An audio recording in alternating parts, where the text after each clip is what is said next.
What's going on, everybody? This is Drew here. I want to welcome you all to a brand new episode of Phoenix Down. This is Phoenix Down 117.0, and we are starting a new series without Matt. Matt is doing NaNoWriMo currently, and he is going to be out for the next couple of weeks, so we're going to do a smaller game suggested to us by Anthony, which is joining us for this series. Hello. And yeah, we're going to be playing a game called Anodyne. This was suggested to me by you, Anthony. Yes. I have actually owned this game for probably about 5 months. You bought it because of me, right? I bought it because of you. I had like leftover. It was $1 or something. Yeah, it was cheap, and I was like, all right, I'll give it a shot. And I never actually booted up until we started playing it for this series. And my history with this game is you told me about it, I purchased it. That was it. I had no history whatsoever with this game. I don't even know when it came out. I think it was like 2013. Was that when it was? Yeah, 2013, 2012, one of the two. Okay. So it's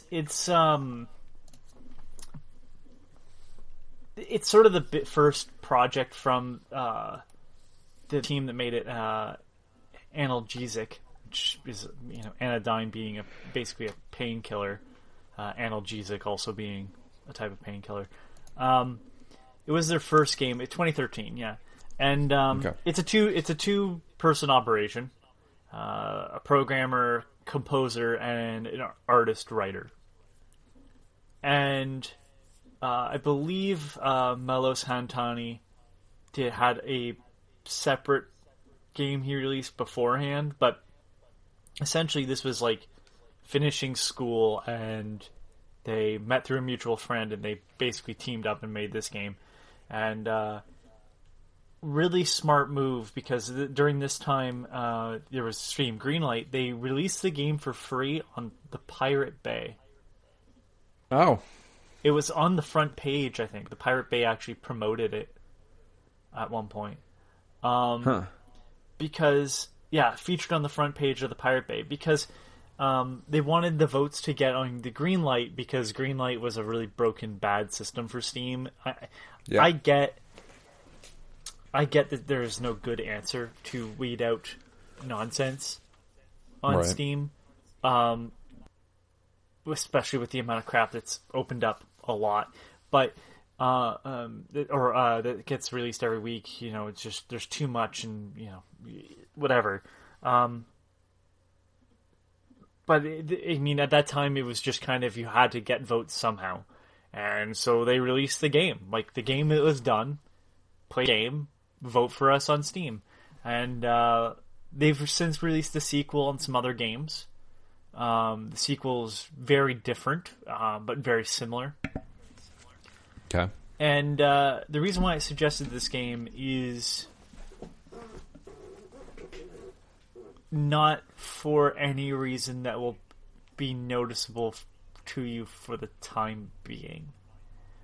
Yeah.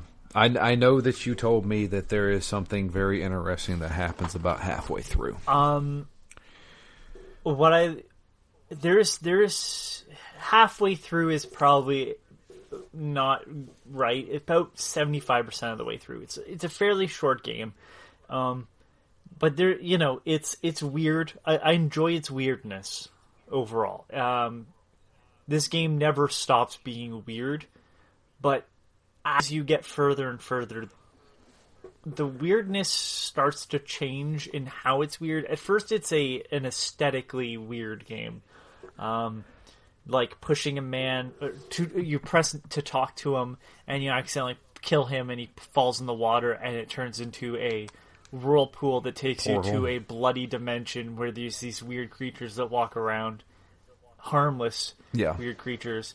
There's a salesman who won't sell you the wallet to have money appear in the world, because you don't have money because you don't have the wallet. Yep. And you go into these little dimensions, and this game is inspired heavily by Yume Nikki, which is a game about dreams using RPG Maker. It's kind of one of the most famous indie games to use RPG Maker, and Link's Awakening, another game about dreams. But it's... Man, there's something that awoke with me in this game that was just like, this is something that has to be a game. Not because of it being the best game ever. I don't think the mechanics are mind-blowing. No. But it does some stuff at the end, I will say, that are so ingenious. It's this nakedness on the part of game development that you just... I don't think there's any other game that does that. Okay. As a teaser, I suppose. I know it's very weird because I keep taking moments to think about what I'm going to say, but I think overall I love Anodyne just because it makes me want to stop and think about it. It's visually not the most impressive game. No, not really. Its gameplay is fine. Sure, it's a Zelda like. It's a Link's Awakening clone. Yeah. The very simplified the version. music is amazing. That one I will stand by. I think the music is very good. It's one of my favorite soundtracks of all time. The one of the tracks that I know you've come across, Windmill. Just he uses so the one thing is kind of crazy to me is that he's a programmer, and I think Melos his skill shows off again at the end point of this game, but he really writes these motifs that he keeps going back to. So like the windmill kind of throws back to the fields music, and there's the Anodyne theme music that'll come into play, and this game is expanded upon in Anodyne 2, even though at first it doesn't seem that way. But you're just a hero that's sent to save the land from the darkness. That's it. That's the plot of this. And Briar, because the darkness wants to use Briar's power. Yeah. What the hell's Briar? No idea. Briar's a person. I will spoil that. I kind of figured. So, yeah. So, I will say this. The intro portal area, that's clearly based off of Yumeniki. It's unnecessary to know, because ultimately it works a bit differently. But Yumeniki, the whole thing was you would enter the dream world and you would start and you choose a location to go to. This game's a little bit more linear, but you would choose a door and that door would take you somewhere else, and that was how you travel between the different dreams. Right. This one's so you before we hit record, you were like, I want you to tell me your experience with it. To begin with, when I first started this game, I even sent you a direct message saying, this feels like one of those cursed games. One of those games that starts off, has simplistic 16 or 18-bit graphics, has a dark overtone, and is like a representation of something that happened in the real world. Yeah. Or something like that, you know what I mean? I think you're referencing... Like, I was Ben say, Drowned or Pet some Scott, crap like that. Which isn't a real game, obviously. Yeah. Ben Drowned has been turned into a mod, but I will say this. There is no... Like, the story continues into Anodyne 2. It is of its own thing. The writing, I think, is more interesting on a character-by-character basis. Like, in the first area, when you talk to the wizard, the mage, Sage. You keep asking him questions. It's like, well, this isn't a good sign that you're here just dilly-dallying around. Like, go on the quest. Go. And then if you talk to him again, he's like, why are you still here? Yeah. There was a few references I saw. So the first thing you run into is a stone that says, hey, if you talk to people multiple times, they may have different things to say to you. And then I click on the stone again. It says, rocks don't work that way. There's a later rock that says, you're reading rocks because you're alone. Yep. If you talk to... So the weapon in this game, and the only weapon in this game, is a broom. And you show it off to the mage, and he's like, oh, yeah, that's the broom of legend. If you talk to him again, you just hear him mumbling to himself, I can't believe it's a broom. What am I doing?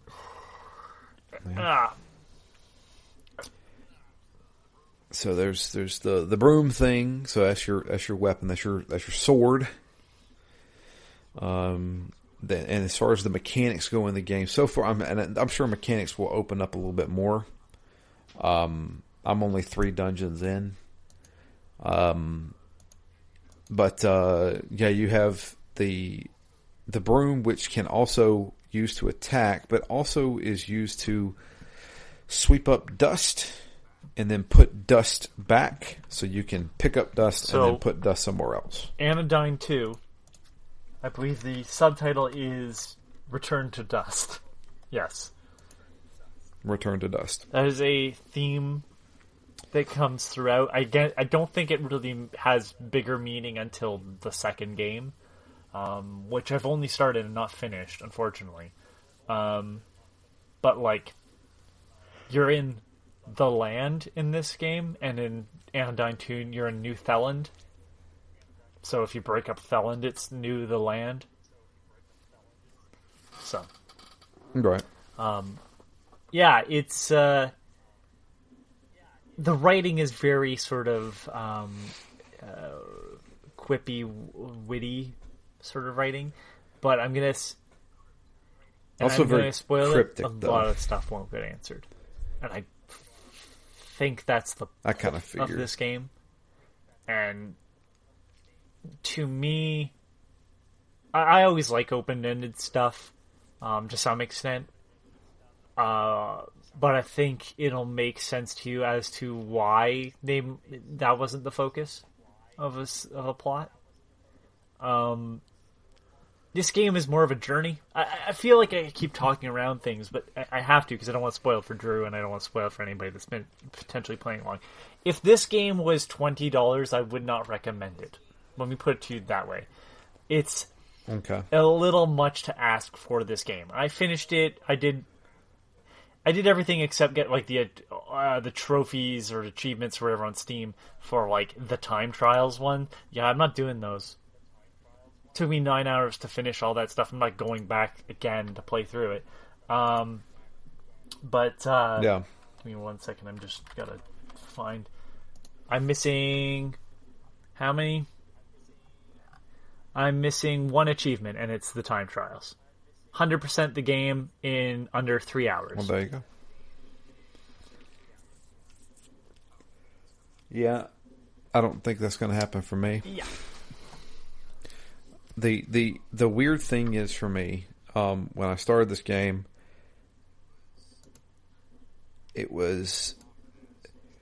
it came off as generic to begin with, because everything is like, so my character's name is Young.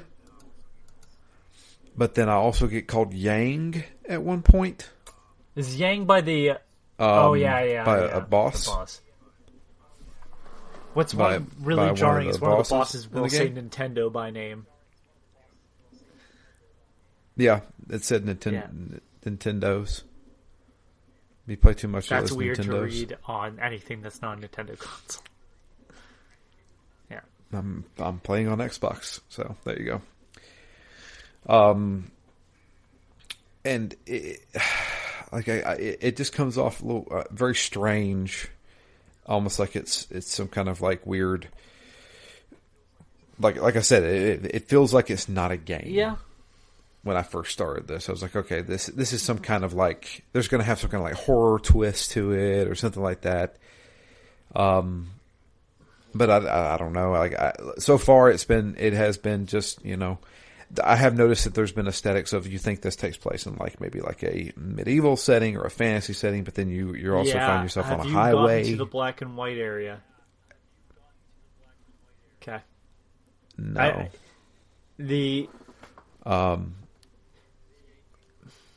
No, I mean the black and white area is probably the creepiest section, but like it's played in such a way that it's like, I don't want to say for laughs, but it's clearly just kind of a mocking of the. It's hard to explain without you seeing it. It's basically like it's saying something about violence in that area, but ultimately it's not scary. There's no real scary parts of Anodyne. I think you're not wrong to it's unfortunate, maybe we should have just put this off until you finished it, but like in hindsight, so you could talk about it more, but yeah, you're not wrong to say that there's more to the game. I think that it is a game that is showing you that it's a game. Because, let's be honest, does a story really matter for a Zelda game? No. It's the puzzles, no. It's the adventure, but, like, it really tries to make you not feel like it's a game. But this game is like, here, collect cards, that's how you're going to unlock new areas. And the cards are the characters from the game. Yeah. Yeah, that was one thing I was like, what am I doing? Like, I'm collecting cards and I do get a key. But I'm like, what do these cards do? It mocks the money system. They do nothing. By, like, not letting you buy anything else. Right. And, you go to talk to somebody. Well, talk is on the same button that attack is. So when you try to talk to the fisherman, you attack him. And he falls into the water and dies. And it's weird things like this that even the later game plays upon, where I said that I felt that the developer was really naked. It feels to me that the game was built almost as a critique is probably the wrong word, but a commentary on video games and the fact that they are code at the end of the day. There's weird things that, like, so... I guess spoiler, when you finish the game, and I'm saying this to not do this because it doesn't actually partake for 100%. This feels like a game that Jonathan Blow tries to make, but Jonathan Blow's version comes off as really snarky and pretentious and like, I'm better than you. And this is that game made by people who want you to have fun seeing that. They will fuck with you though, because there is it's not an achievement, it's not a trophy, it's not even for the 100% run. There is an item there's a bunch of items at the end of at the final boss of the game, where you can collect these items. They do not pertain to the 100%. One of them you have to wait, I think, 2 hours to get. A bunny will come on the screen when you enter enter a screen. A bunny will walk from the left side of the screen all the way to the right. But as he gets further and further across, he gets slower and slower. And when he hits the end of the screen, the gate drops and you can access the chest. But if you scare him ahead of time, you can't access it because he runs off the screen. So you have to not move for 2 hours. And why? Because that's not the important part of this game. It gives you nothing. It gives you an item to show. It's kind of like the golden poop that you get for collecting all the Korok seeds in Breath of the Wild. It's like, congratulations. I have nothing to give you.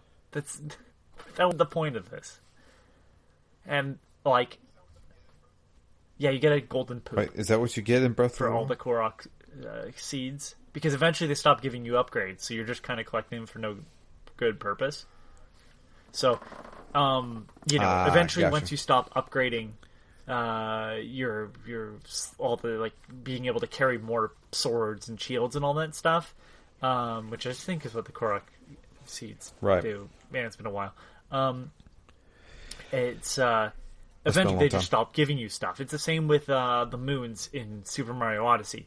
There's more than you can keep buying moons. But once you get to 999, like, or past 700, which I think is like the ones that you don't just buy, if you get 999 and max it out, they just give you like some flowers at the end of the, like just some extra flowers in the scene or something like that. Like there's no real bonus to finishing it all. They give you something, but it's not worth anything. And it's like there's stuff like that in this game, but let me put it to you this way. You know when this is the best way I could do it without spoiling it. You know when Neo sees the Matrix for the first time in the Matrix, and you're like, "Whoa, that's crazy." This game does that.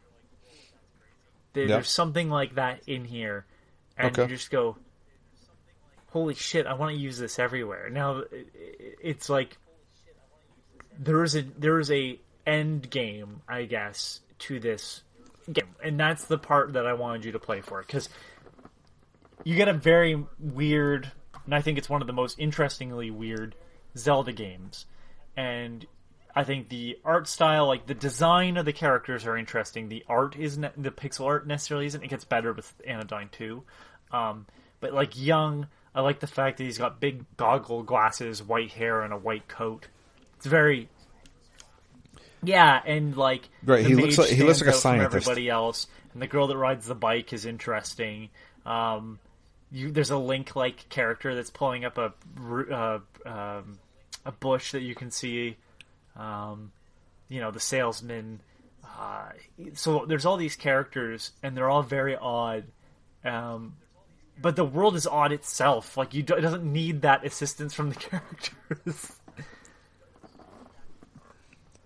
Yeah, no, this is a very strange world. There's like modern things there, like a highway and a giant windmill. But then you're also in like, this enchanted forest. Your attack is a broom. So, what bosses have you fought? Remind me what bosses you fought again, because I fought. So the first boss I fought was. I'm looking through right now. Man, what was it? It was a mask that had like a little tail following it. The bats operate the same way as the Zelda bats do, and some of the bosses are just straight up like, this is from Zelda. The slimes look like they're from Zelda, not Link to the Past, the Link's Awakening.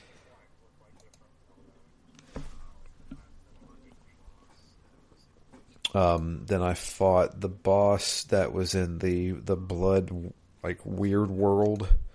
Yeah. Fleshy thing. It was like in blood, and it had tentacles that would come up out of the blood or water. And the wall one. I fought the wall. The wall did win, because when I beat the wall, the game glitched, and it wouldn't actually play the cutscene afterwards. The wall. So I had to turn off the game. This is why you have no and friends fight the boss or whatever. again. So you've run into the random people walking around in the dungeon, then? And that's that. The noise they make. Yeah, that's weird too. Just crowd noises that they make. But it sounds like crowd noises. Yeah, it sounds like. I feel like it just sounds so strange. Which makes me like, think this is like a cursed game or something. But it feels like this game probably had some inspiration from Earthbound as well. Exactly, that's what I was thinking. Like when you mentioned the black and white world, it made me think of that Earthbound part. Is that Ness's the weird dream? part where all the bad guys are invisible? Yeah, where he's naked. I think it's like Ness's nightmare or something. That's right. Yes. He's in his pajamas in the American. Or no, he's in his pajamas. Nude in the Japanese version. That's right. Yeah. There's a bit of that. I mean, if you're going to say if that's like the cursed aspect of it, yeah. I mean, that's for sure.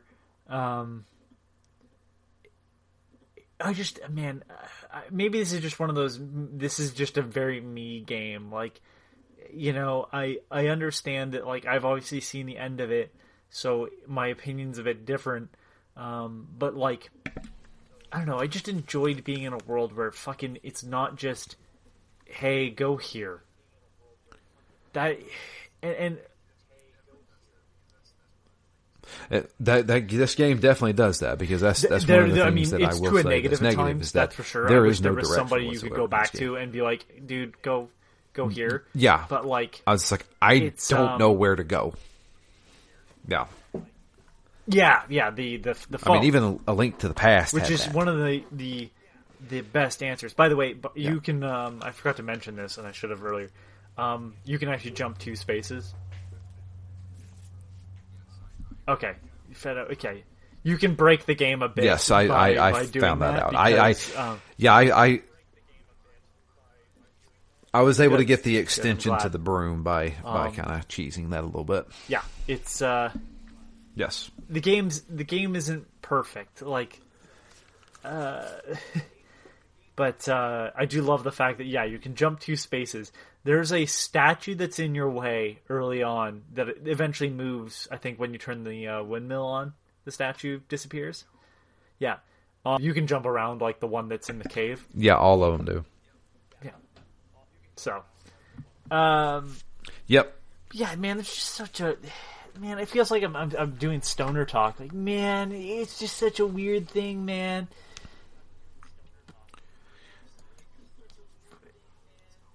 Yeah, well, I don't get you can't stoned, get the best but experience I without the getting experience. stoned first. Clearly, I might just be like that. Not with my amount of anger. I feel like the way I feel, and I when you said this feels like a you game, it does, because I get vibes of another game that you absolutely adored. I get Inscription vibes from this game, because there's things happening in the background, and I haven't seen them yet. Your opinion of this and I'm game sure is I gonna turn will. around. No. But I mean, like, I think you're going to enjoy it. I don't think it's a bad game when you sort of see how this. Yeah. I'm just trying to think of. Have you played? Bits of it, not enough to say I've really Undertale? played it. I've started it. I own it. I own it physically. I own it physically just for the soundtrack. From what I had to pay a lot of money for that game because fucking fan gamer. I have a version that has like a little music box locket in it, and it's like, and it wasn't for that reason, but that was the version that came with the soundtrack. Oh, jeez. God damn if that soundtrack wasn't worth owning. And they. No, that soundtrack's fantastic. I've played 10 minutes of that game. Napstablook theme because I know some that dickhead, some brilliant dickhead, before the game was even released, sampled smoke weed every day and put it to Napstablook's theme and called it Napstablunt. This was while the game was a demo, and it's how I remember the song. Like, this is really catchy. What game is this from? And it's like Undertale. The demo's the only thing that's available. I'm like, oh, I'll keep an eye on that, and then the game explodes once it's released. It's like, oh, yeah, shit, I forgot about that game. That happened with Cave Story as well, where I heard the soundtrack before the game came out. And I can't remember how that happened, but I had played Cave Story, and I said, I have heard this song before.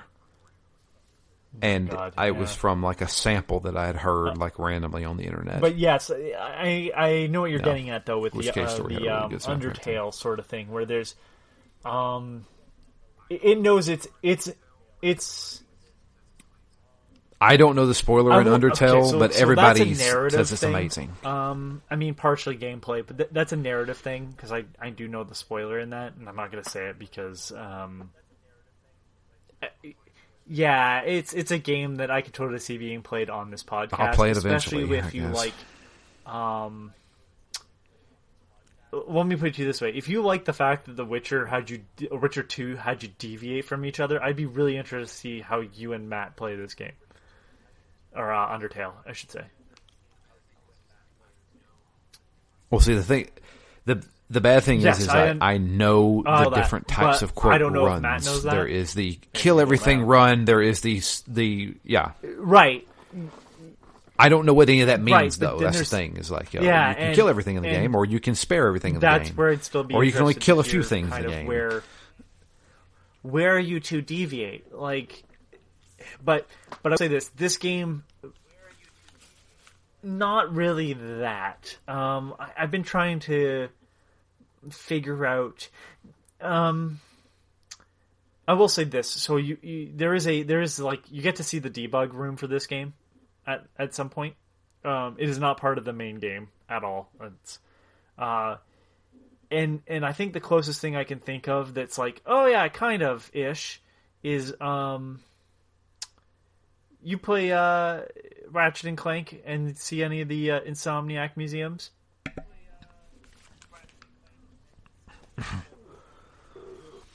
Okay, so starting in Ratchet and Clank, I don't 2, know. Insomniac did I've played a lot of Ratchet and Clank games. Yes, I think that they've made. They started doing a thing called Insomniac Museum, and the first in Going Commando, the first Insomniac Museum showed a bit from Ratchet and Clank 1 and Ratchet and Clank 2. It was, hey, look, this was something we were going to do, and we didn't do it because it wasn't fun, or we couldn't get it working, and here's the room that we tested Ratchet's ability to run up hills. Like, here's where we figured out what inclines he should be able to do and test it out. And it was just this moment where, like, as a player, you see what the dev is working with. And it's this very weirdly honest moment for a... Right. Not to say that it's a dishonest industry, but where, like, you don't want to show your hand necessarily because it ruins the magic. If you've ever been on Twitter and followed one of those threads of, like, what was your dev trick to make the players feel better? Like, oh yeah, the bullet size increases as it travels from the gun for Furious Sam or whatever.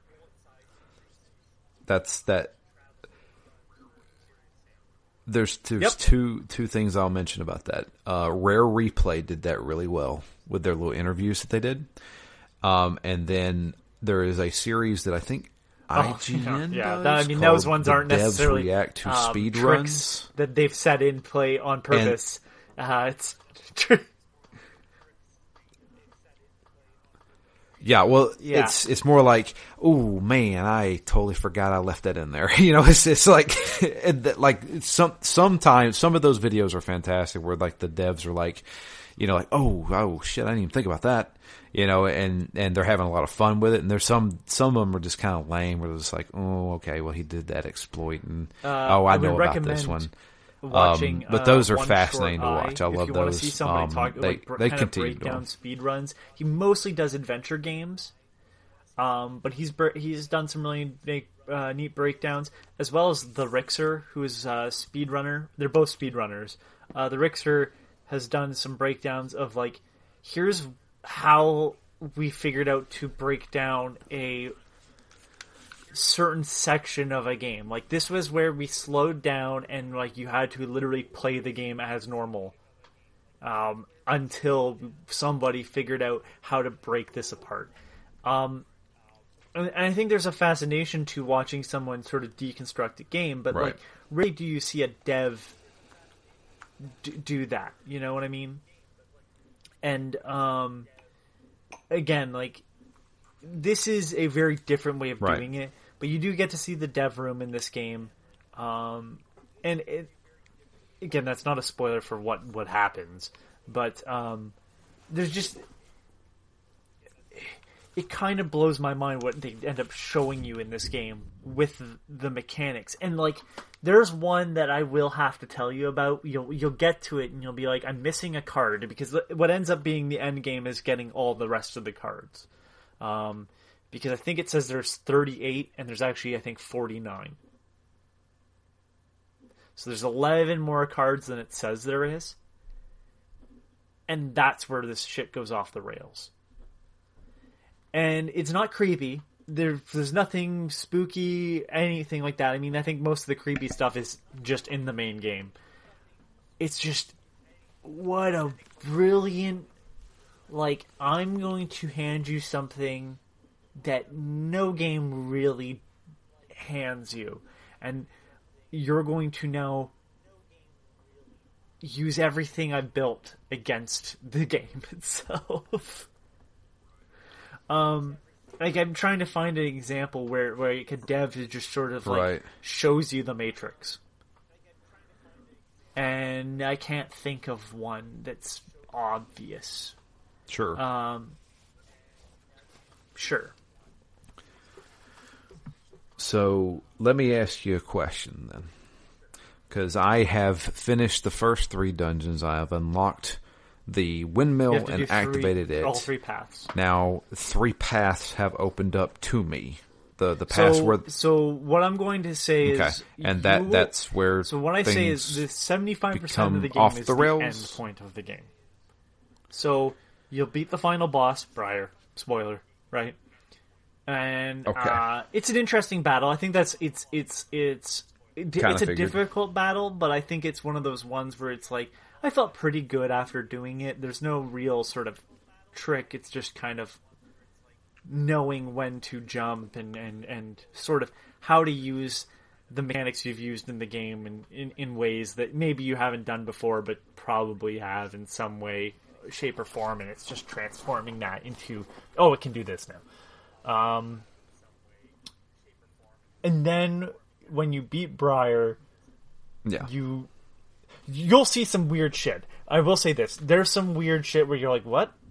After when you start moving these statues, you'll see the black and white world. There's some weird, fucked up stuff like the carnival boss. There's the black and white world, like I said. There's another interesting world that I wanted to talk about. There's the hotel. The hotel is...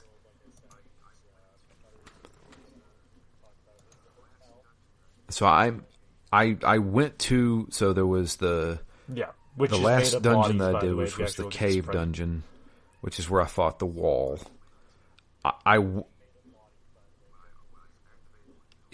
So I went to the when I activated the windmill. Right. I went to that dungeon first and went past. You the can statue. take them in any order. Is there a wrong way to go, or can I take them in any order? The jump. Okay. That's it.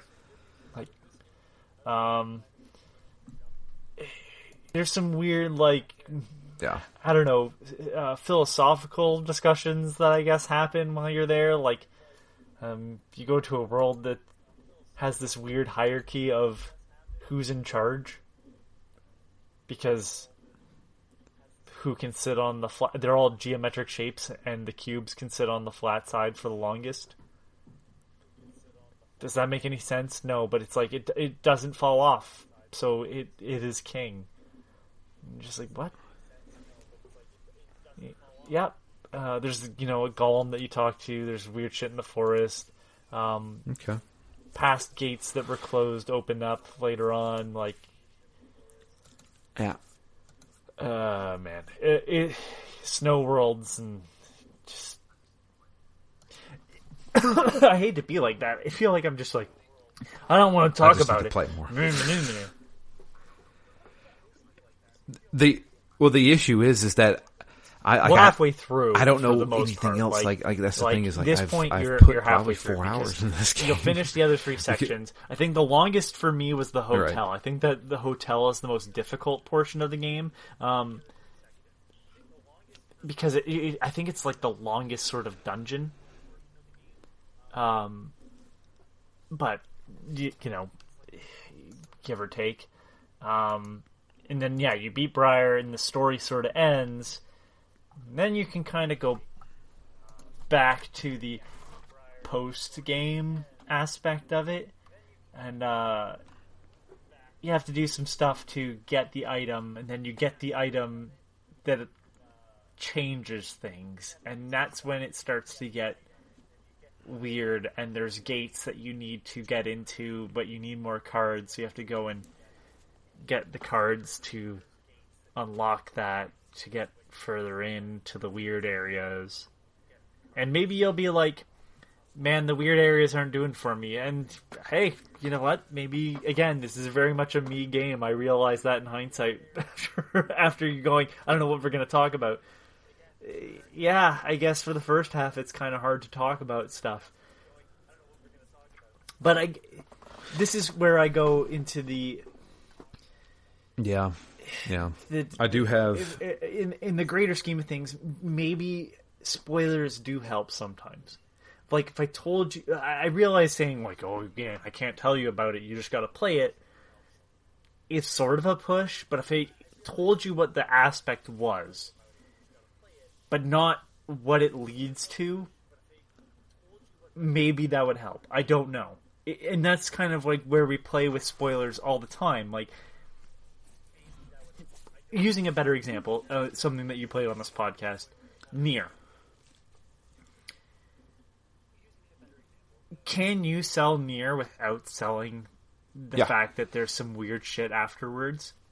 Like, that game gets really fucking meta?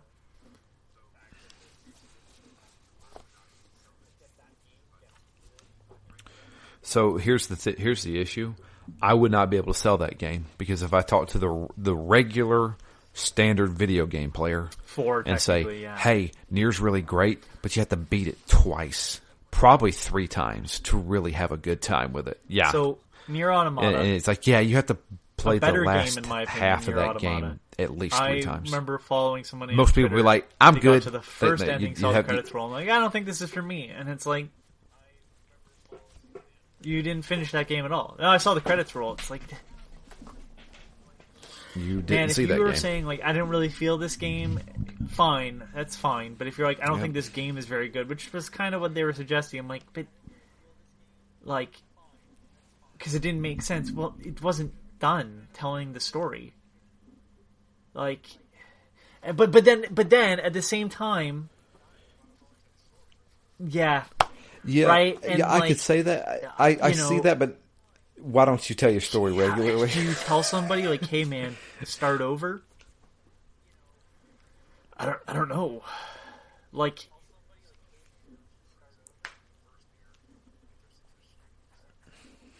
some of the weirdest stuff in Nier is crazy. Well, like, that's how the I felt first about, Nier, like there's straight up just a dungeon in that game that's just text adventure. Inscription, but like even Gnosia, which Jay ended up playing, I love Gnosia. How do I explain that game to people? I guess it's sort of Among Us as a not text adventure, visual novel, but not really, because visual novel. No, it's not really either. Like, it's a visual novel, but it's not really a texted adventure. Or it's not Among Us, because like Among Us is very, very different. Like, how do I sell someone to that? So it's like, it's hard because I want to tell you, like, hey, look, like, you're in a time loop, and here's the reason why you're playing it. But if you can't get over the fact that it's not really Among Us, like, and you don't want to hear kind of the twist on that game, it's like, some games are hard to talk about, is what I'm saying.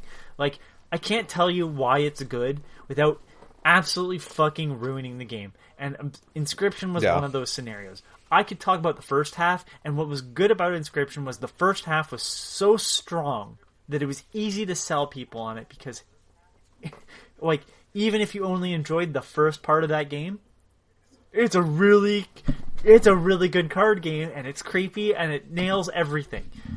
And if it was weird, just creepy card game, probably would have given it a good score still. Yeah. But then it was so much more than that. Yes. And, you know, Nier is similar. It's like Nier, which is a more flawed game. It gets it's harder to sell because it's like, what is this? Well, it's an action RPG that's really clunky. But it does get really fucking weird, and you're gonna get more enjoyment the more you play out of it. Well, how much more? And it's like Anodyne is 9 hours, you know? That's kind of where it's like, if it's more than that and you're still like, hold on, I can understand why people would be like, no.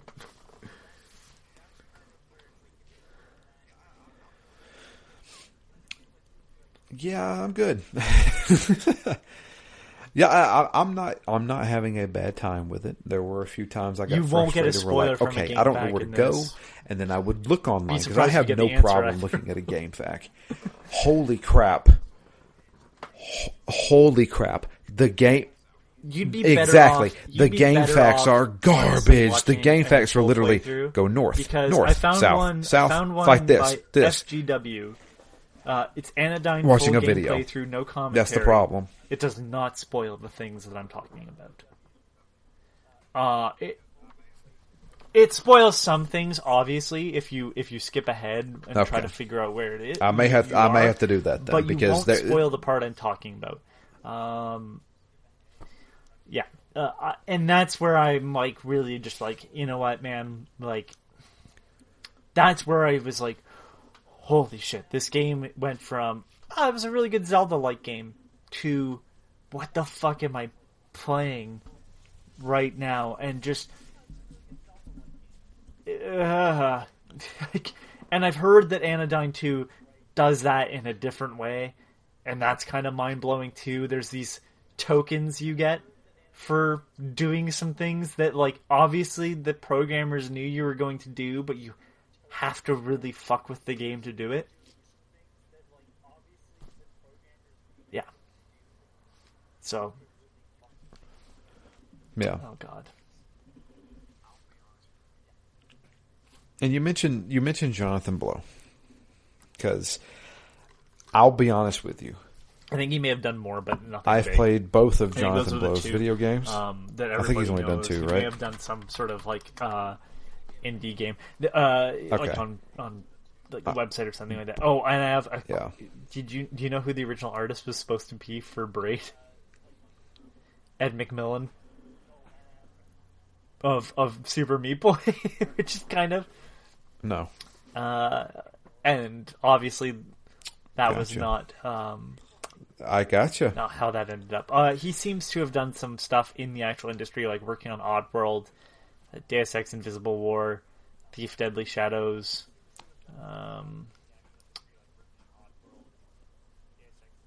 Yeah, I don't know. Doing what? He's Wait, Jonathan Blow worked on the Invisible War. Yeah. Good God, how old is that man? I'm just looking here. Is he in his 50s? No way. Yeah, he seems to have worked on a lot of stuff, but he contract work for Blow included particle effect programming on the game Flow. Born in 71. Flow was that game where you play as the little creature that starts eating other creatures to become bigger and bigger and bigger from that game company. Yeah. He worked on that, apparently. Yep. Listen, they're not bad games. Well, I'll be honest with you. With Braid and The Witness, I enjoy I like The both Witness those when games. it's not I really like built The on Witness. smugness. And there's times where that game just gets really smug, and I'm like, dude, go fuck yourself. Like, oh, you don't understand the dings and dongs that tell you to turn left and right? Yeah. No. I mean, it's... Because I didn't build this fucking puzzle, and those all sound the same. Shit like that, where it's like, does this pitch mean go up or down? Like, you know, the Tetris shapes still fucking bother me. It's like, dude, I get that some of this has to be experimentation, but fuck off. And you know, there's place for that type of stuff. There is, but like when your main game is built on that, like at least Braid, he had the courtesy of doing that fucking cloud puzzle thing. Is not part of the main game, really. Like that was like more of like weird, like you finish the game, but to get the real ending, you need that type of thing. It wasn't as bad, in my opinion, as some of the stuff in The Witness. Like, speaking of waiting 2 hours, literally to finish that fucking game, The Witness, you need to wait like an hour and a half while that guy talks and the moon moves across to finish the fucking link. Go fuck yourself. Respects my time. That's a line on the Steam page for The Witness is respects your time. No, it does not. That has to be a joke. They're not bad games. You know, I've been critical of Blow before. My issue is that, like, in a game where it's like I can feel the smugness of the creator looming over me at times, and I know I've brought it up before, it's just like you've missed like color blindness options. You've missed like the fact that some people can't hear, and that's not fully warned out. And like if I get it. Like video games, like clearly need you need some vision, but you don't need to have hearing to play video games. And being partially colorblind or partially colorblind can highly affect that issue. And when your game does come off as something that is, even though I would say it's not, something that like, a casual player could get into because it's just line puzzles, it isn't essential to me that you kind of are upfront with what is required of the player. Yeah. Especially if, I'm going to feel like I'm being judged by the developer at time for being stupid. How dare you not get this? Like, because I didn't make the puzzle, man. It's a lot easier to make puzzles than to solve them. It's generally how that works. Oh no. Why did you bring up Fez? Okay, so Fez... What do you think of Fez? So Fez is a really good game. My issue with Fez is that, like... I've never played Fez in my life. There's a bunch of cryptic shit, and I want to say it was maybe an ARG. Maybe it wasn't. I don't know. And I don't know if we'll ever find out. Things that lead to nowhere. It became overwhelming at some point of, like, me not understanding what was going on. That I bailed. The enjoyment of Fez, like, solving the puzzles in each little world to get to different doors and everything is great. And it's very pretty, and Disaster Piece's music is very good. I don't feel the same pretentiousness, though. It just felt like I was not able to solve the puzzle. Like, there's a weird difference on how something is made that makes you feel whether you're being criticized for being too stupid. Like, a puzzle that makes you go, aha, is like made by someone who knows how to make a great puzzle. And a puzzle that seems difficult but doesn't make you kick yourself is made by someone that knows how to make a good puzzle but isn't like a god at it. And someone that makes a puzzle that makes you just feel frustrated and ask you, how the fuck was I supposed to know that? I'm sorry, you make bad puzzles. They might be structurally sound, but your logic of solving them isn't clear enough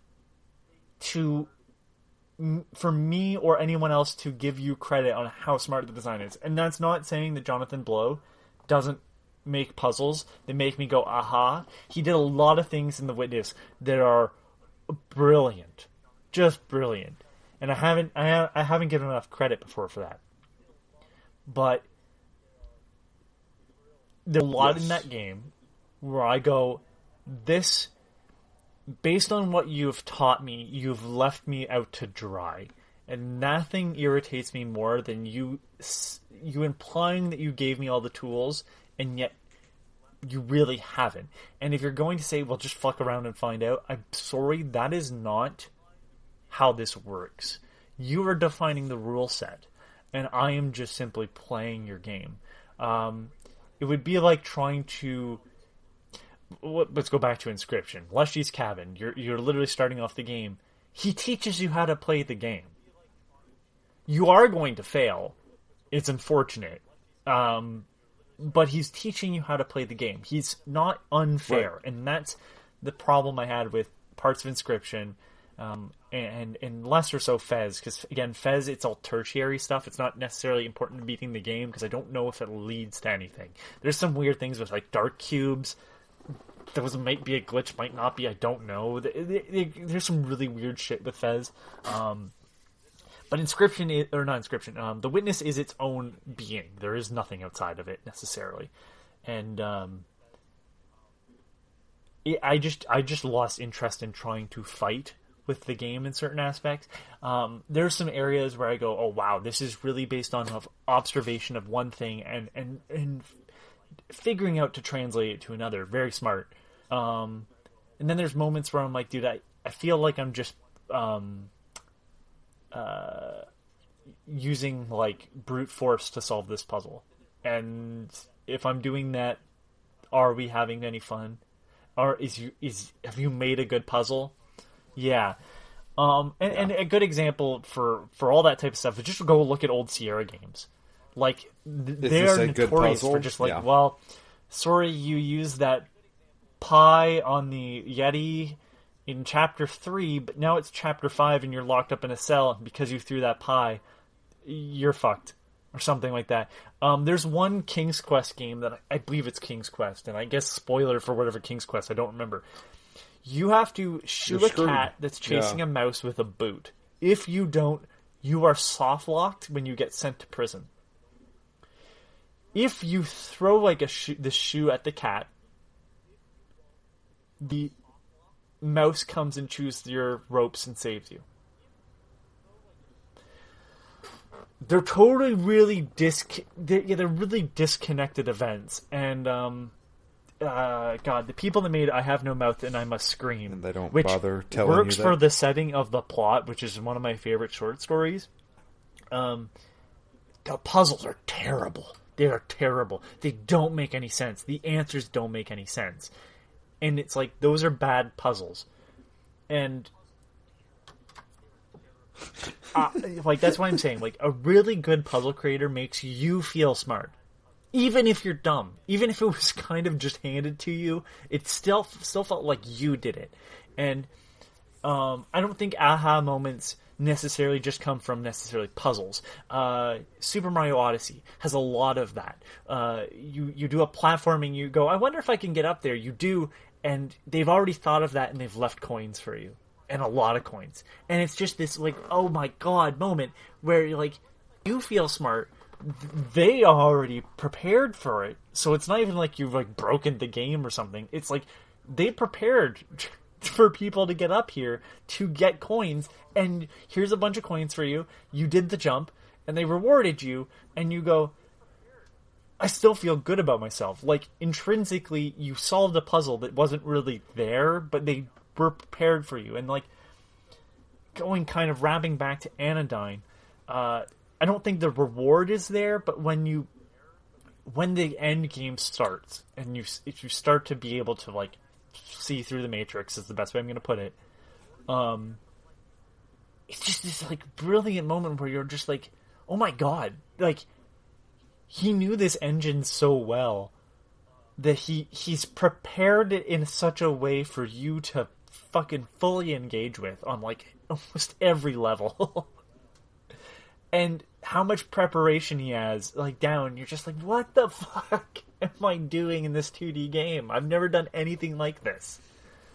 And it feels like interesting, like you feel like you're finding hidden parts of the game, but he's prepared it for you. Like he's done that knowing you were going to be there. Like he is one step ahead of you, but you still feel good because you feel like you've solved something.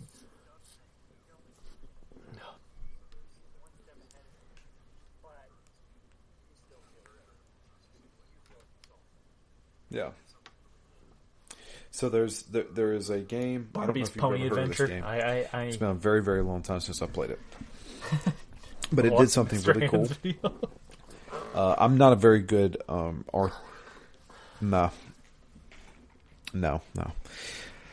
I'm not a. I know. I'm not a big RTS RTS but I do not know what you're about to refer to. But there was a game called Sins of a Solar Empire. Okay, so because I sucked at these games, I Zerg was Rush. playing on a lower difficulty. And I started doing some strategy stuff. I can't even remember exactly what I was doing. But I was doing something where I was like, okay. Basically, I was like, I can use this to win the game. I can exploit this to win the game, basically. Wow. And literally, a menu popped up saying, "We know what you're doing, and if you played on a harder difficulty, we would counter you." And I was like, "Okay, got it. Maybe I should play on a higher difficulty then." It was one of those things I was like, "Oh wow!" Like that was like one of the first times I'd ever played a game where they just basically referenced what I was doing and saying, from Anodyne. "Yeah, you need." But I think it's an interesting one. You were better than this. There's a reason Stop. why I've brought up Test Drive for PS2 multiple times. And I think it's something that's missing in racing games, and I'm saying that because I don't think any racing game has actively done this. You have played a racing game for how long when you get to the end, right? Yeah, now you can just kind of upgrade your car so it's really good, and you'll probably win because your car has been super upgraded. Test Drive doesn't have that. When you are racing for pink slips, you don't get to upgrade the car just comes as is. And you've gone through this campaign. I guess spoilers for fucking Test Drive on PS2. I think it's from 2002. It's Test Drive Overdrive in other countries. Anyways, you have been racing these other racers in place of somebody who said they got in a car crash and can't drive. Okay? And you're racing up because eventually, after racing and winning a bunch of pink slips from other people so you get their cars and stuff, eventually somebody's going to win this concept Viper, right? That, it's a car that actually existed in concept alone, but it never actually got into market. And so you get the Viper. You get the Viper. You win, and you find out that the guy was just kind of using you. He's been able to drive all along. And if you want that Viper, you're going to have to race him. And he gives you the shittiest fucking car. And it's, I think, a 4-race... Like, you have to do 4 races back to back to back to back. And it's difficult. But it requires you to have not been using... Like, so the thing is, like, every time you got a new car, you'd probably switch to it. But you yourself had to become a better racer in the meantime. So now show that off. Show that you are a better skilled player. Sure. And beat the guy who now has the faster car. He hasn't been racing. You should be able to do this. And that's a brilliant, like... Yes, in terms of the story, it is interesting. In terms of how it plays, though, it is now made the final boss of this racing game that doesn't have bosses, really, other than just racing one-on-one for a pink slip. You are now going up against the guy who's been hiring you the whole time, and he is in a faster car. Like, it is so much faster than yours. But you've been racing these tracks. You've been racing cars and knowing how to turn better and all this stuff, so you should be able to do this race no problem. And it's like, that's a brilliant moment in game design for me. Again, one of those aha moments of like, oh my god, this is really smart. And it's like, it doesn't really show its hand as a, look at the game. I know the player exists, but it's like, it is a small move in that direction. When again, most racing games, you are now at a point where you have a better car. You've been moving up the ranks. You have a better car, and there's going to be some big race off. But your car is probably fast enough just to fucking out accelerate them. And like, no, they take that away from you. They give you this car you have to use. It's one of the most brilliant decisions I've ever seen in a video game. Is the racing great in hindsight? I mean, it's a PS2 racing game. You can imagine how floaty and slidey it is. But bricks on ice. But man, it just you mentioning that made me think of Test Drive, and I know it's not identical, but it's just one of those, like, the game knows you can be better.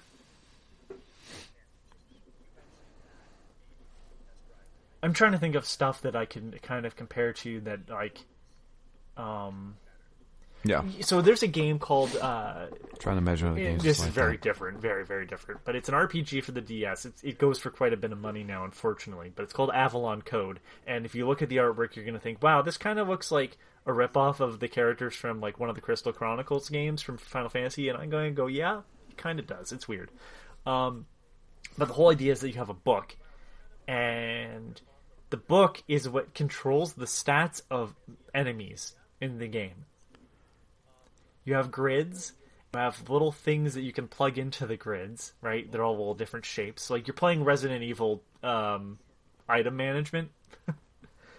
And yeah, you can make all the enemies weak, but like they don't like if you make all the enemies weak, it doesn't benefit you in the slightest. You actually get more benefit by making them stronger.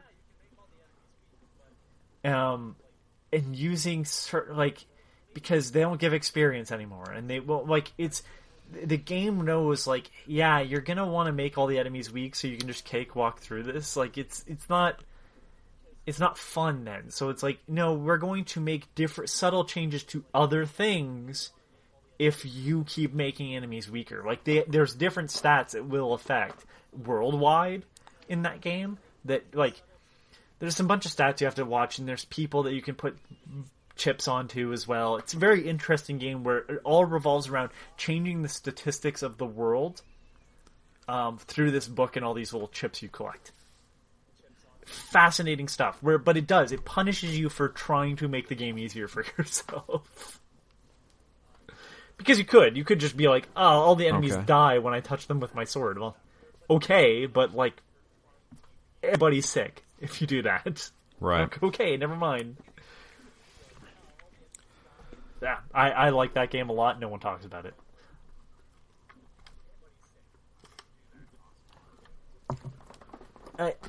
I think it was a Marvelous Entertainment game. So you know that they were not. They printed 2 copies per. Honestly, never heard of it until you just talked about it right now. Was it Marvelous? Yeah. No, sorry. It was Xseed. So again, they printed 2 copies for every GameStop, and that was it. It's unfortunate. Now those copies go for a lot of money, which is damn depressing.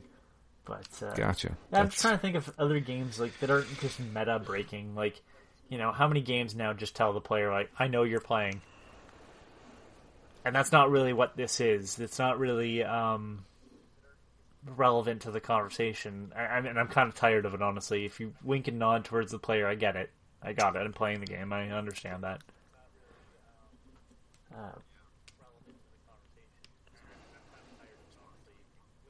Oh God, work.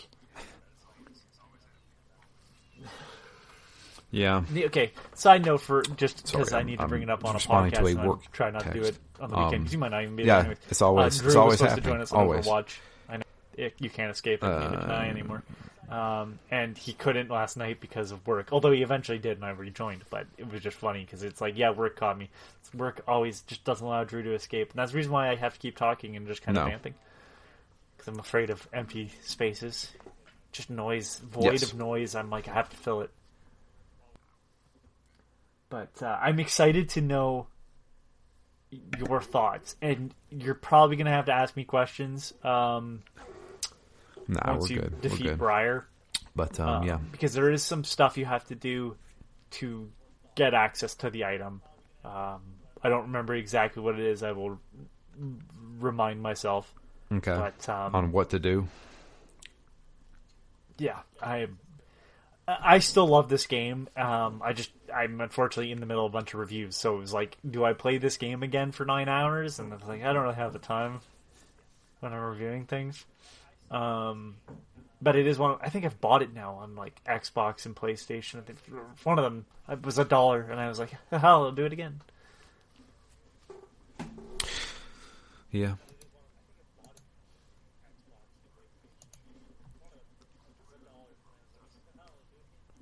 Let's see here. We did have. I didn't get an email, but I did get a direct message on Twitter from Dustin. He said probably won't write an email. I don't know what I would say. I'm sorry. Killed some shit with a broom. Sorry that I got like lost. killed some more shit. Found I should have played got this out lost. better. Drew gave me some pro tips. Haven't played since. No, I don't think so either. That's but my it's just email. one of those like I think I should have. In a world where I have I don't more think time, I don't think because he's hating the that's game. ultimately He's the just enemy of us all. I probably would have played through again and should have written a walkthrough of what to do to get you to the point as fast as possible of what I wanted to talk about. Because, I mean, I can only fucking hint and nod so many fucking ways and it not be annoying, and it's probably annoying already. If you end up liking this, I would love to have an excuse to play Anodyne 2. That being said, if you're like, I'm not a huge fan, I will say this. At least look up some video of what this team has done otherwise, because, like, All Our Asias looks like a PS1 game, and Anodyne 2 looks like a PS1 game mixed with Anodyne 1. And, like, it's weird and beautiful. Yeah, so Anodyne 2 is, like, 3D for a good portion of it, and you shrink down into people's heads to play like sections that play like Anodyne 1. Really? And again, it is absolutely related to Anodyne. It's just, I guess, not story-wise, but not to say that there's much story in Anodyne. Like, it's all, fuck that word, god damn it. Story that you pick up, through osmosis almost of the world. It's that. And that story sort of continues on into Anodyne 2, but Anodyne 2 is more of a cohesive narrative. Yeah. And then they had a game come out not too long ago called Sephony, which is very different, but look again kind of has that PlayStation 1 look, although I'd say it's probably more early PlayStation 2 at this point. And it's a puzzle game mixed with a 3D platformer. They do some weird shit. Can you imagine why I like the developer? Okay. I think they're both from America. Because Melos used to go, the actual no kidding, coder. Right? Where were they based? Melos Hantani. Of at least, I think they both work on different on both parts of it now. But Melos used to go by the name of Sean, and Hantani wasn't the name he used. Hogan, I think that was what it was credited as on the soundtrack at one point. That's the only reason why I know. So I've listened to interviews and neither of them have accents, so I think they're both from America. But I honestly don't know, and I don't think it's where they're from. It's just how fucking weird they both are. They really like weird dream shit. Because even Sephony, which is sort of more like down to earth, isn't really these weird characters like. They're not as weird as Anodyne 2's characters, but, like, if you think Anodyne 1 is weird, Anodyne 2's characters get fucking even weirder. Like, you're birthed at the beginning of that game.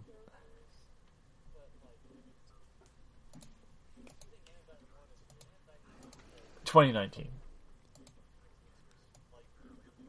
Yeah, and so you can transform into a weird tank thing to drive around, and then you transform back into your 3D character, and then you go into people's brains to sweep out the dust. And it goes back to that weird, like, sort of square perspective, the square pixel perspective, anyways. And it looks like a PlayStation 2 game, and that like the textures don't really match the model, kind of Metal Gear Solid-esque.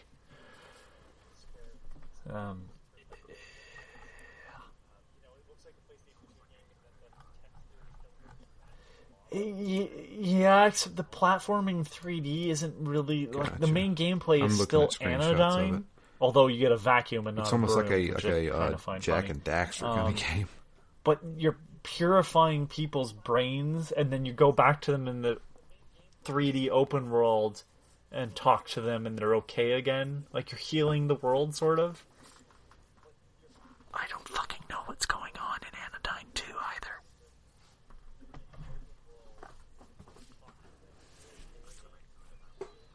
Yeah, I know. I'm getting ahead of myself. You're probably going to be like, dude, Anodyne 1, not my jam. Okay. And I'll be like, yeah, I've done this a lot. I got to make it through Anodyne 1 first. Let's play Deadly Premonition, Drew.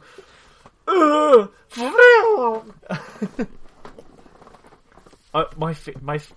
favorite is still this music sounds like farts. No, it's so it's fine. just the ending of that track is just me making fart sounds. No, I played Deadly Premonition before we did it.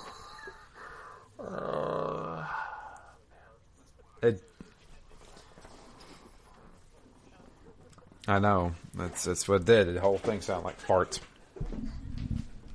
Man. That's one I can't get into. Like I'm fine with goofy shit and weird stuff and the fever dreamish kind of things. But like when it comes to that, I was just like, it'd be fine if it played halfway decent. Some bad mechanics in that game. Oh, I haven't played it yet. I haven't played it. Yeah. I'm sure there is. It's on Game Pass. I can play whenever I want to. If 2 to 51 is the high peak of weird shit. If you want me to play weird stuff, I think that'd still be Yoko Taro. Stuff any day. Between Suda 51 and Swery 76, I think. He's not. Isn't the number? Dude, maybe I'm just Soldier 70 Swery. Swery 65. God damn it. So Swery 65. 76? Where does Anodyne lie in between those two? Closer to who? 65. Okay.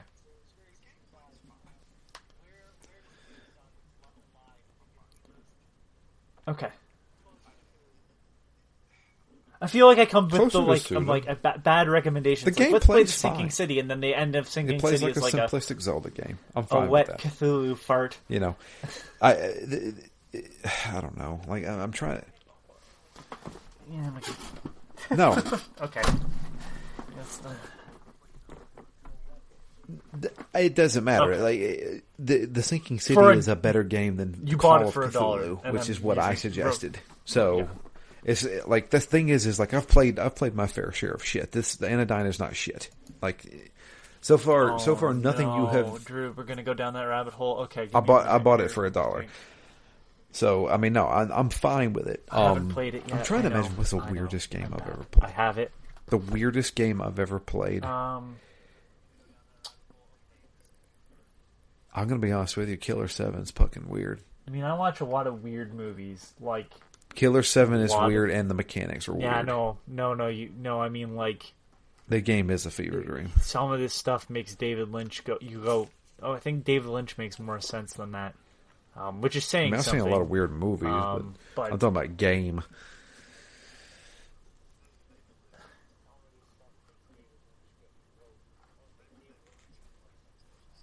Oh yeah. David Lynch, I can't help it. David Lynch enjoy his level of pretentiousness because I don't have to engage with it. David Lynch is very pretentious. If you ask me, it's not like every time I see something my from Twin David Peaks. Lynch, I'm like, this just reeks. Dude, I don't want to play your Twin Peaks. Like, it's not. I'm not gonna have a good time playing this. You're asking me to have like a third hand, and I don't have that. I can't play this game with 3 hands. I don't have 3 hands. Yeah. Yep. Yeah. Man. Okay. It's Friday again. Where he interviews the monkey. Shit. I watched that thing with the monkey. Through that type of shit. I still need a little bit of structure because that's not the whole weird time to I was me. watching That's just it. I just laughed. I'm going to fuck with you, and I'm like, I'm not falling for this again. Yes. It's like I appreciate this sometimes film. when you've got me and like I'm too far in and you go, ha, I got you. I'm like, you got me. But you also made Dune, and I like out of one of us made Dune and the other one didn't, and you made Dune, so therefore, sorry, David, but Dune. I'm trying to. I know you got your name taken off of it, but Dune.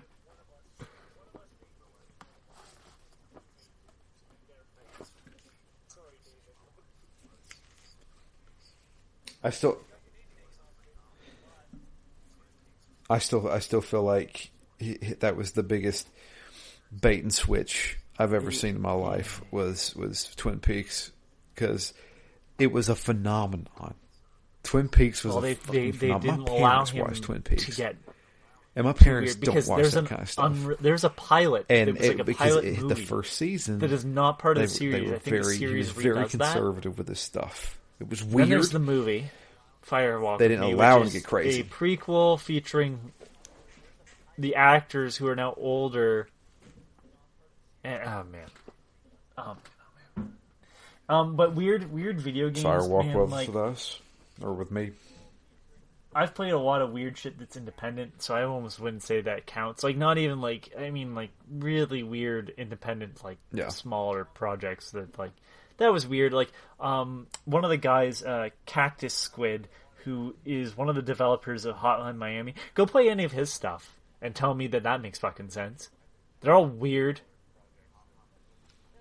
Yeah, but Mondo Medicals and like it makes Hotline look tame. Like Hotline Miami, I mean, is a tame game Hotline in Miami is comparison to kind what of Cactus weird. Squid used to make, and might still make. I honestly don't know. I should probably follow up on that. Yeah, like weird stuff. Like honestly, when we start getting into weird stuff, it's not like creepy weird. It's like PlayStation 2, who thought this was a good idea? Like, I think that's the reason why I like Disaster Report. Because what the fuck is that game? The first and second... Well, the second game's a better survival game, but like the first game, you're like, who fucking... Robotic Alchemic Drive. You control a giant robot with a PlayStation 2 controller, but you control a kid that holds a PlayStation 2 controller who controls a giant robot. And he controls, like, if you're familiar with Zero Punctuation, when he did his fake review for Duke Nukem, he talks about controlling Duke's legs with the L2 and R2 triggers, while his arms were controlled with the analog sticks. That's kind of how you control the robot in Robotic Alchemic Drive. That is the same development team that did Earth Defense Force, Sandlot. And they are kings of weird shit. Like, there's a game that is like, you fight a giant woman in a city, like Attack of the 50-Foot Woman, but you're a soldier. Man, they made some weird shit. Just quickly looking, dude. So if you want to see a weird set of games, look up Simple 2500, which are like 2,500 yen games. So they were discount games made with like for discount, like they were not expensive games to make, and then they would sell those games. Some of them got translated into English in Europe, but for the most part, we did not get a lot of them. Like one of the PlayStation 1 games that we got that was part of that Simple series from E3 publisher was Power Shovel, where you control a backhoe. Yeah, that's the game. You dig holes with a backhoe, like and that's it. And it's like I suppose, but like what a weird concept. And they would do stuff like that all the time. There's Magic Pendule. Okay. That's not part of the Simple 2000 series, but this is just another one. Magic Pendule. It's Pokemon, but you draw your characters, but you don't have all the body parts right away. So at first, your creature is just a ball. Yeah, and it's like rock, paper, scissors, and you only have so much paint, and you only have certain body parts, and like the paint colors you have to earn. A torso. And there's character design done by Studio Ghibli, and and it's as fucking weird as it sounds. Like you go and fight to earn credits to buy paint and earn rights to do body parts. You have to draw them with a PlayStation 2 controller. That's crazy. And it like converts like a circle into like a sort of spherical object, but good luck drawing a perfect circle. And then, in the weirdness of it all, they made a sequel. Oh yeah. Which already is baffling. Called Graffiti Kingdom. I own this as well. Where it's a platformer where you can draw characters. And the parts that you add to your characters change what they can do. And it's published by Taito, so you have like Bub and Bob as unlockable creatures that you don't have to draw, you can just play as. Oh man, give me a second here. I'm just looking at all the fucking weird shit I have, because I have a lot of it. Like Yakuza, if you think about it, Yakuza was a weird game.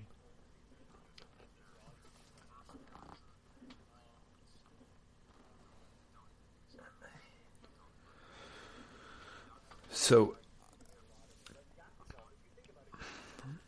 Yakuza is a very weird game. The first Yakuza, like, don't even get me started on that. We've talked about that before, but Yakuza was such a strange game because that was I bought Metal Gear Solid 3 and Yakuza on the same day. I've told the story a million times. So, my PlayStation 2 I thought died. And because of that, I was unable to play video games because that was the only system I had. It was also whenever I had first started college. So I had more important things to deal with. So for about a full year, I did not play video games. I randomly walked into a GameStop with a buddy of mine and saw that Metal Gear Solid 3 had came out. And I was like, wow, they made a new Metal Gear? He's like, yeah, it's been out for months. I was like, okay, well, I'm going to get that. So I bought that, and I was looking around, and I was like, because I want to get back into gaming. Too, yeah. And I said, what's this game right here? It's called Yakuza. I didn't even know what Yakuza was. I had never heard of Yakuza. I didn't know it was a Japanese gangster, whatever. But I saw the cover, had Kiryu with his big like, tattoo. I hate this. Never mind. Yep. And I was like, this looks kind of cool, and I flipped it over, and it was marketed as Japanese Grand Theft Auto. I said, let's do it. And I didn't hate it at all. I started it, and I was like, what is this? This is so strange. It's so weird. And I was like, it's a beat 'em up. But you're also getting experience points, and you can level up. And also, I was like, what is this game? It's like a weird like RPG beat 'em up. I got really into it. Basically just the Joker I think I was like one of two people who ever played Yakuza, the original one, where it was voiced in English. Mark Hamill plays Majima, and he's hamming it up so good. It's so good. It pretty much is just a Joker. But yeah, no, like I if it's that fucking pirate game, I will drive down. So I was a big Yakuza fan. So tired from of the beginning. Fucking hearing about that but goddamn there is a pirate weird beat-em-up game that I played a long time It ago. drives me up the I fucking don't wall, even know because the now name of I can't find it. and that's why I don't even know if you'll know what it, okay. It's not that it's I still can't find it. I still can't find it. But no, it's not that. So no, it was either PlayStation, I'm pretty sure it was PlayStation 2. It was a first person shooter, but it was also a RPG. You play as this woman who crashes in the wilderness. There's snow everywhere. And you walk around. All right. And you get into random encounters where it turns into a first-person shooter. It was almost like a survival horror game. Yeah. So you do have random encounters, about? but it's not like a mystical sort of thing. She has a gun. So think of Final Fantasy. You're walking around, and I mean that's unfortunately a lot of fucking games fall into that. She has a gun. Like you get pistols, you get machine gun, stuff like this. You play as a woman. It has horrible voice acting. Never forget. I think I have. I'm my pretty weirdest sure game, it was. It's a weird. I'm pretty sure it was I mean, just completely. So here's the thing. Suda 51 does definitely take the cake. Like there's Contact, there's Flower, Sun, and Rain. Those are weird. Excuse me. But I think like looking on, Silver Case is him. I need to play those still. I think I'm gonna say Chibi Robo. Yeah. And it's not because... Who did the Silver Case? Was that him? The separate aspects of Chibi Robo are fine. But that's like, a weird... That's a really weird game. Like you were saying, like it feels like one of those internet games. What was the phrase you used to describe Anodyne? One of those cursed games.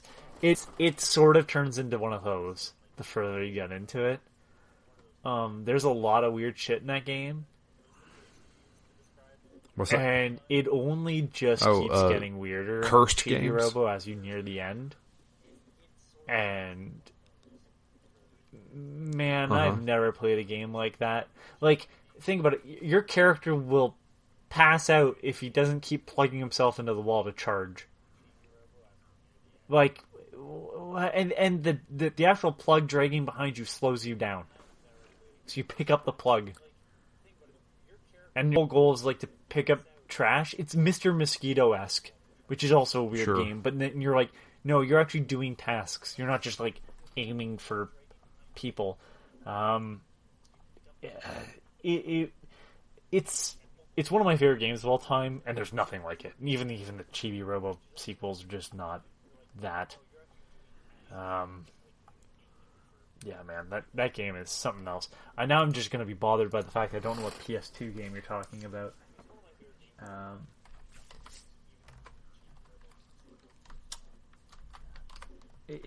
When you say, okay, now I'm FPS RPG Random Battles. It may not even been PS2. It's been years since I played it. Snow PS2. Well, that'd be great if I just keep typing in PS3. It's gonna show me. Takes place in the snow. Project Snowblind. That's not it. Fighting monsters. And you play as a female. Okay, so it's not Cold Winter. God damn. Alright, this will be I'll come to you. Yes. Tune in next week when I don't have the answer then either.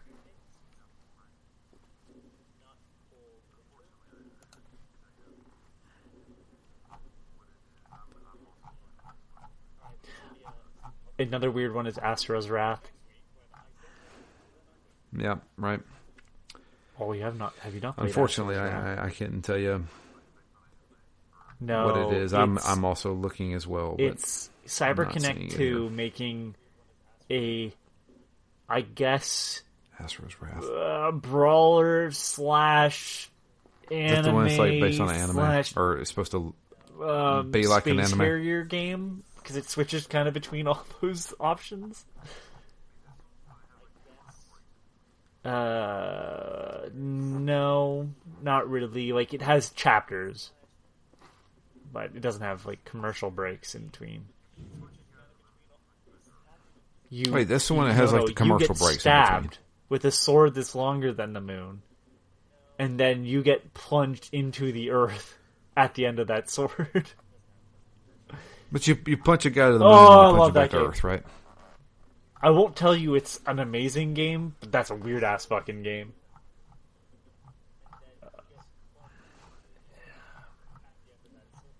Okay, yeah. I've played that game before. A long time ago. This is where I'm going to spend the rest of my night. Thanks, Drew. Definitely another one where I get to spend my time looking for... Oh, God, this is going to bother the hell out of me. All right, put out APB.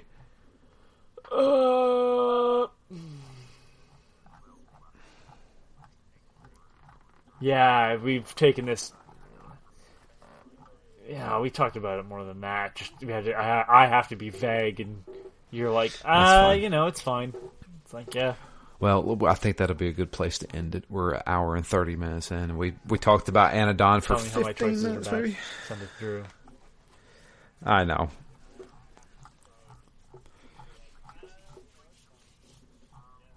Yeah. But that'll be it for us. If you would like to send us an email, it is Drew at ZTGD.com. I left Twitter because it wasn't like. I guess you can tweet to me. Good for. I don't know how much longer Twitter's going to be around. Apparently, it was bad for me. But it was we're just being very topical. We're dating this podcast.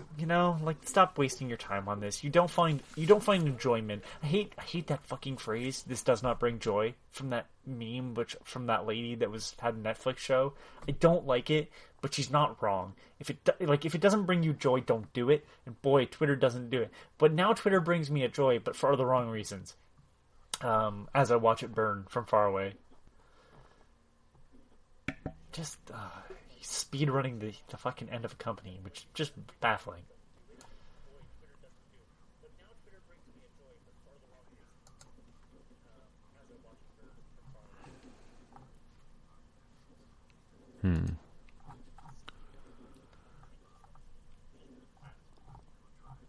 Yeah. Again, just message but me. Yeah, you can follow me there if you want to. It's DML Fury. Letting you see what's the podcast itself is at ZTGD Phoenix Down. But yeah, that's going to be it. I'm going to try and beat this game for next week. Okay. I mean, is it Thanksgiving? I thought Thanksgiving was. Yeah. I'm going to try and do it American as fast as I can because we're probably going to have to record on Wednesday. Canada's came first, I believe. I'm not going to be able to do Thursday because that is Thanksgiving. It just makes chaos of it all. We used to have 2 Black Fridays. We used to have 2 Black Fridays in Canada. Do you know how stupid that was? Yeah. So, well, the thing is it would be like, okay, so Black Friday after our Thanksgiving, right? And then we'd have another sale for Black Friday. So in the how States. long were in the red for? They would call one of them Black Friday and one case. of them not. Wouldn't be Black Friday, or they wouldn't acknowledge Black Friday at all by name. But it's like, but we know what you're doing. You're just trying to like double dip on the idea of sales after Thanksgiving. Which one is up to you? Please don't go over to the States to spend your money. So.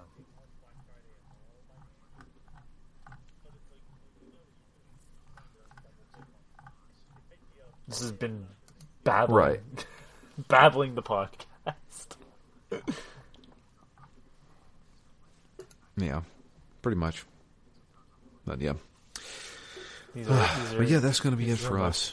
I appreciate everybody listening. That's the word of the evening. Intimate. No, that's fine. We talked about weird games and stuff like that. Had nice anecdotes. Sometimes I feel like these are our most successful shows. I forgot we talked I still go back to the Internet Mysteries. Listen, just on if it, only on to. it, on it. I don't know if I said it on that episode. Even if it was just to hear the story about the kid who pretended to be a doctor. I don't condone what he did, because it's creepy and weird. So much fun. And weird and creepy and wrong, like legally wrong and like just morally wrong. But in a world where he gets away with it, not once. No. I mean, he didn't get away with it. He got caught, but he managed to set that up as a teen and somehow pull it off at least convincingly enough to not get like outed immediately. Multiple times. He never got away with it. Yeah, it's just the funniest fucking shit. Like, how the fuck did he pull it off? Like, if you asked me as a teenager to pull that shit off, I wouldn't have been able to sell it. This kid looks super young. That fucking photo with his hand on his chin. And people were like, "Yeah, I don't have an issue with this."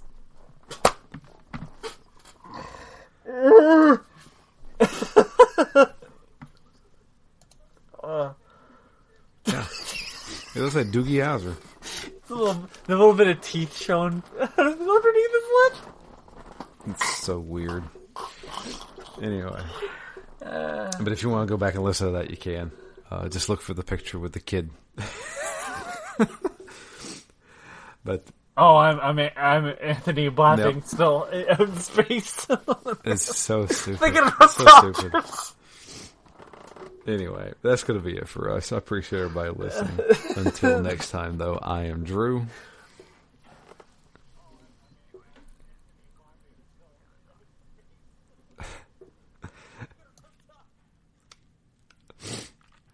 And that's going to be it for us.